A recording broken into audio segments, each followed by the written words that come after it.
How to change OnePlus language from Arabic to English.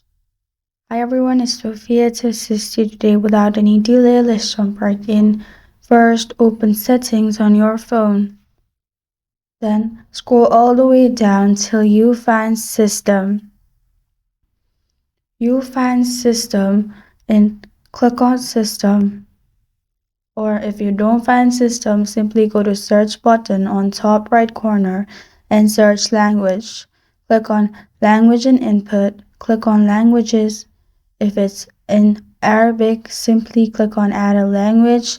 Search for English. Click on English and your language will be changed to English. This is how to change OnePlus language from Arabic to English.